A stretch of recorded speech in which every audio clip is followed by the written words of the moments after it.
सन्नाटा, खंडहर की पुकार। एक दूरदराज के गांव में घने जंगलों से घिरा हुआ एक प्राचीन हवेली है जिसे विधवा हवेली के नाम से जाना जाता है। गांव वाले मानते हैं कि यह हवेली एक विधवा की आत्मा द्वारा प्रेतवादित है जो पागल होकर दशकों पहले वहीं मर गई थी।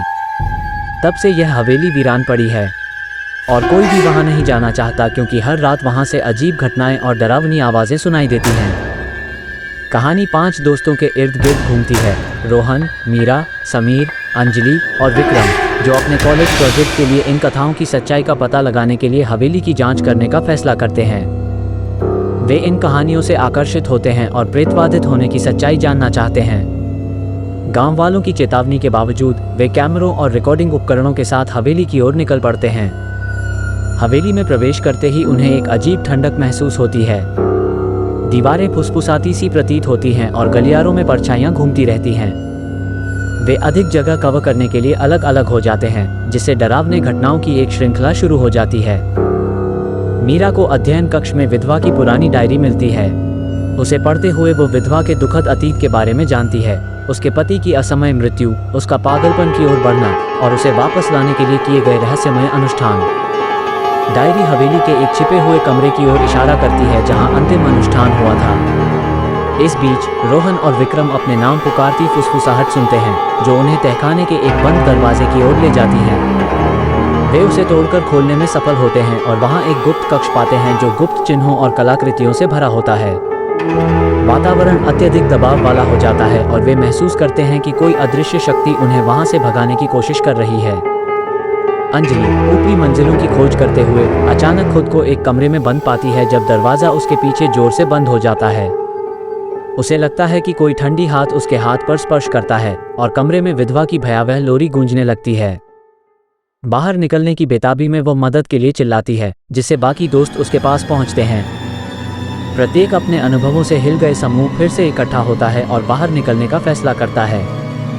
लेकिन जैसे ही वे बाहर जाने की कोशिश करते हैं, वे पाते हैं कि हवेली ने उन्हें बंद कर दिया है और विधवा की आत्मा प्रकट होती है, अपना भयानक चेहरा दिखाती है। वो कहती है कि वे तब तक नहीं जा सकते जब तक वे वर्षों पहले शुरू किए गए अनुष्ठान को पूरा नहीं करते।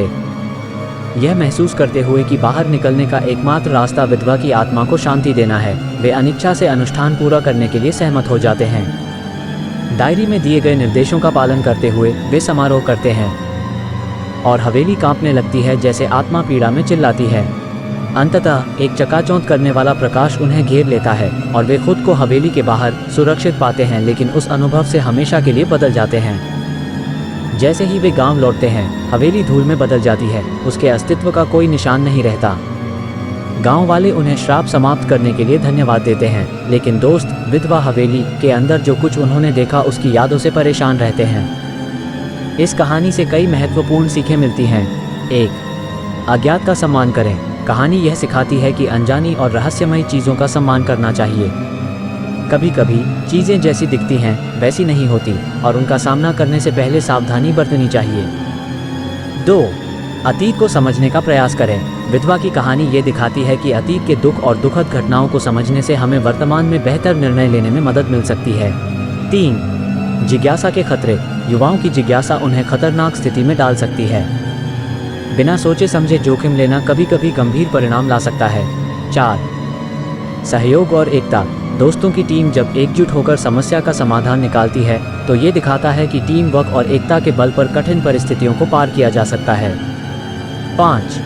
आत्माओं की शांति का महत्व। कहानी यह भी दर्शाती है कि उन आत्माओं को शांति देने का महत्व है जो अपने अधूरे कार्यों के कारण पीड़ित होती हैं। किसी की पीड़ा को समझकर उसकी मुक्ति में मदद करना मानवता का एक रूप है। ऐसे ही और वीडियो के लिए हमारे चैनल को सब्सक्राइब करें, लाइक और शेयर करें।